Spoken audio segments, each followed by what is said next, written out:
संसार में भक्ति को एक बहुत ही कठिन कार्य माना गया है, एक बहुत ही कॉम्प्लेक्स तरीके से बताया जाता है। पर वहीं अगर हम सद्गुरु की असीम कृपा से देखें तो भक्ति को एक बहुत आसान तरीके से समझाया जाता है। साथ संगत जी, जहाँ सद्गुरु ने हमें निरंकार का अनुभव करवाया है और हमारे मन की डोर इस निरंकार से जोड़ी है, वहीं दूसरी तरफ निरंतर हमें जीवन जीने की कला भी सिखाई है कि रहना है संसार में लेकिन मन में ना संसार हो। उनका कहने का यही मतलब था कि हमें अपने मनों में संसार की जगह निरंकार को बसाना है। सासंगत जी, सदगुरु बाबा हरदेव सिंह जी महाराज भी एक बार अपने विचारों में फरमा रहे थे कि जैसे एक नाव, एक बोट, उसका महत्व तभी है जब वो पानी के ऊपर सहज रूप से चलते चलते अपनी मंजिल तक पहुंच जाती है।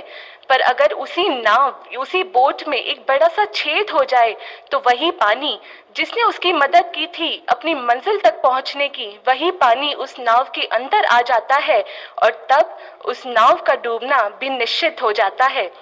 सासंगत जी, सद्गुरु ने हमें ब्रह्म ज्ञान दिया है, तो अभी हमें देखना है कि हमारे मनों में भी कहीं कोई नफरत, वैर, ईर्ष्या, कोई विपरीत सोच ये आकर हमारे मनों में जो विश्वास की झोली है उसमें कोई छेद ना कर दे, कोई ऐसी बात ना आ जाए मन में।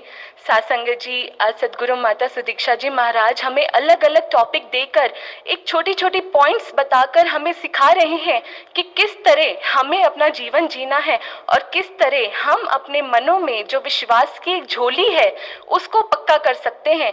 पर अब ये हमारी बारी है कि हम सेल्फ इंट्रोस्पेक्शन करें, खुद को जज करें कि क्या हम इस गुरमत के दायरे में रहकर सहज रूप से अपना जीवन व्यतीत कर पा रहे हैं कि नहीं। सासंगत जी, आज इंसान एक बहुत इंटेलेक्चुअल जिंदगी जी रहा है, एक आर्टिफिशियल जिंदगी जी रहा है, जहां उसको सच्ची खुशी, सच्ची रियलिटी पता नहीं कि सच्चा सुख किसमें है, क्योंकि वो अब तक अपने मन की डोर इस प्रभु से जोड़ नहीं पाया है। सब कुछ अपने पास होते हुए भी सच्चे सुख को ढूंढता है, क्योंकि वो अपने अंदर एक भटकन लेके चलता है, पूरा जीवन वो भटकन में ही गुजार देता है। सासंगत जी, एक छोटा सा दृष्टांत याद आया कि एक बार एक जिज्ञासु एक बहुत पहुंचे हुए महात्मा के पास गया और वहां कहता है, अरदास करता है कि Mahatma ji, I want happiness.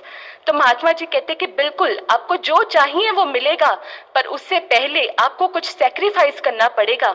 तो आगे जिज्ञासु बोलता है कि जो आप कहेंगे वैसा होगा। तो आगे महात्मा जी कहते, तो आप बताइए आपने पहला शब्द क्या बोला। तो आगे जिज्ञासु कहते हैं कि पहला शब्द मैंने बोला था आई। तो आगे महात्मा जी कहते, आई मतलब तुम्हारा ईगो, तुम्हारा अहंकार, तुम्हें ये सरेंडर करना पड़ेगा, ये छोड़ना पड़ेगा। तो आगे जिज्ञासु कहते कि बिल्कुल जैसा आप कहें वैसा ही होगा। सासंग जी, महात्मा जी पूछते हैं आपने दूसरा शब्द क्या बोला।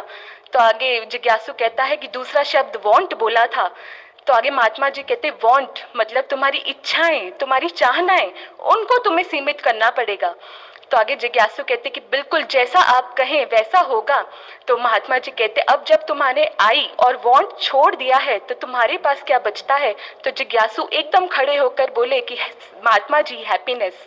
तो आगे महात्मा जी समझाते हैं कि जब हम अपनी आई, अपनी ईगो, अहंकार को छोड़ देते हैं, उनको त्याग देते हैं और हमारी इच्छाओं को सीमित कर उनको सही डायरेक्शन देते हैं, तभी वही मार्ग आगे जाके खुशियों का मार्ग बन पाता है।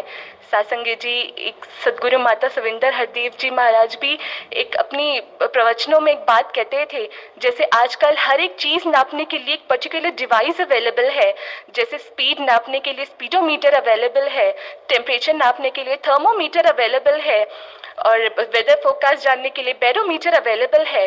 तो काश कोई ऐसा ब्लिसोमीटर भी अवेलेबल होता जो अब हमारे मन में सच्ची खुशियों का नाप पाता, क्योंकि सच्ची खुशियाँ, सच्चा सुख तो प्रभु के शरण में आकर ही मिल पाता है।